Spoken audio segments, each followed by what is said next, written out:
الحضارة، مرحبا يا فخر المثل، مرحبا رمز الحضارة، أنت في قلبنا نور وكذا مثل منارة، يا حبيبي يا مبارك جئتنا أهلا وسهلا، مرحبا يا فخر المثل، مرحبا رمز الحضارة، أنت في قلبنا نور وكذا مثل منارة. هذه الأغنية استقبل بها الرئيس المصري حسني مبارك في المسرح الوطني بمقاديشو عندما زار الصومال عام 86.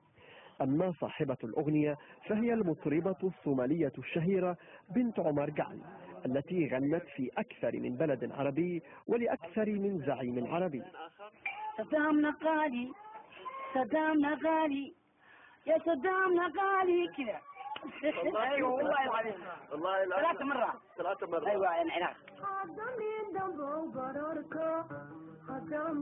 بنت عمر جعل بدأت الغناء في مطلع السبعينات وعرفت بصوتها الجميل، لكن لا صوت يعلو فوق صوت الحرب الأهلية، فقد خفت صوتها وكادت تفقد حياتها برصاص الميليشيات.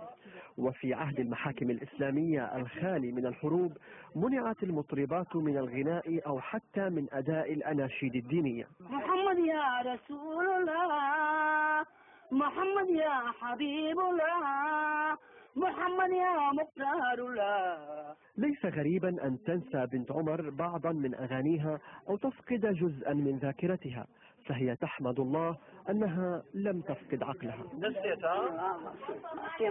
هاي من كل حرب تسمعنا كلها مو مشكلة والله العظيم، كل حرب. ايوه كده هو غير وبعدين كمان مجنونة والله العظيم، كل مجنونة وانا مجنون والله العظيم. والله كل زمان مجنون. لا بالعكس انتم اذكياء. ما في حكومة 90 الى ما في حكومة والله العظيم، كل الصومالي مجنون. عند تسجيل هذا اللقاء كانت المحاكم الإسلامية في السلطة، وكان على بنت عمر الممنوعة من الغناء أن تجد أنيسا تمضي معه وقتها.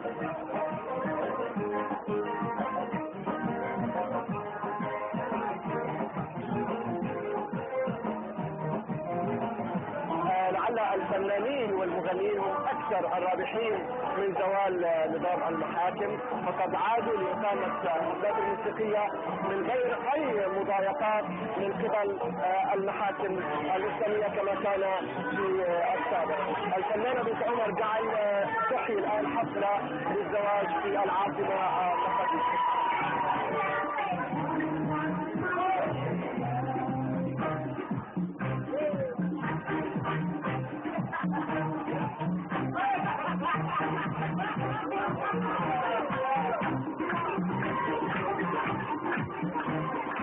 وائل عصام، العربي.